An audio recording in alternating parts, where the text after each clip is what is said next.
Ok, mes chéris, on continue notre cuisine. Ici, c'est le mélange de tout à l'heure, là où il y avait les épices, oignons, ail, céleri, gingembre, une demi-tomate et le poivre penja.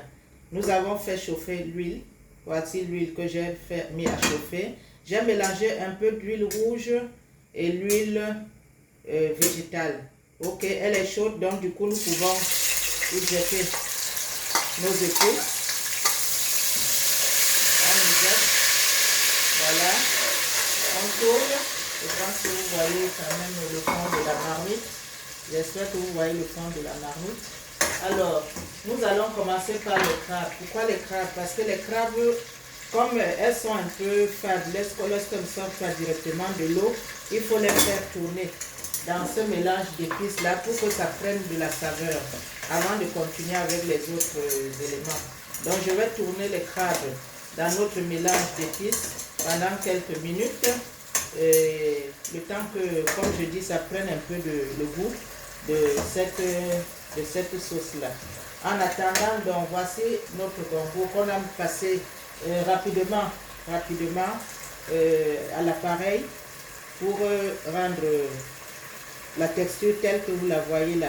Donc ça, c'est le sel gemme du Cameroun et de l'Afrique d'ailleurs qu'on appelle le kanwa.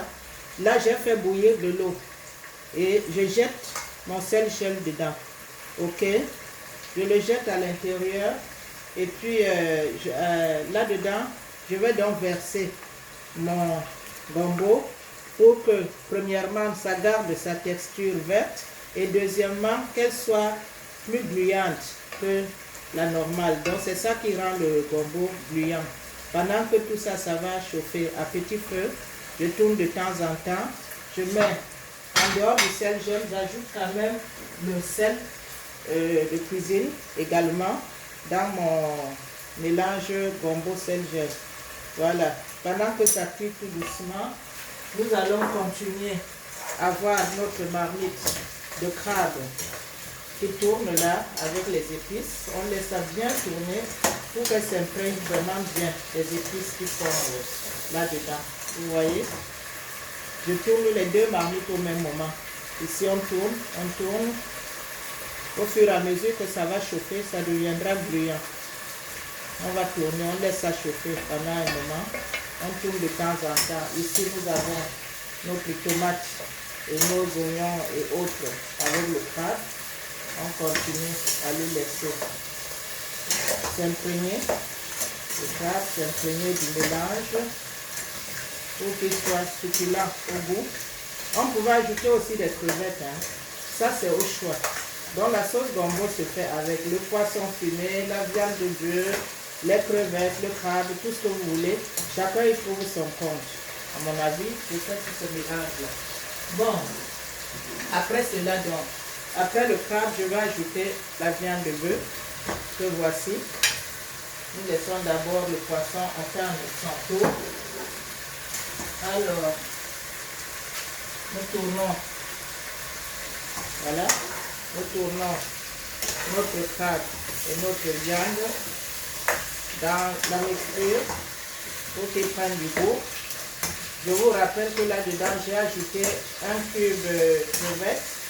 Et la viande, je l'ai fait bouillir avec du sel, hein, des oignons et tout ça. Donc c'est déjà assaisonné. Et il y a le poivre que j'ai là-dedans. Ici, nous voyons notre gombo qui continue à bouillir.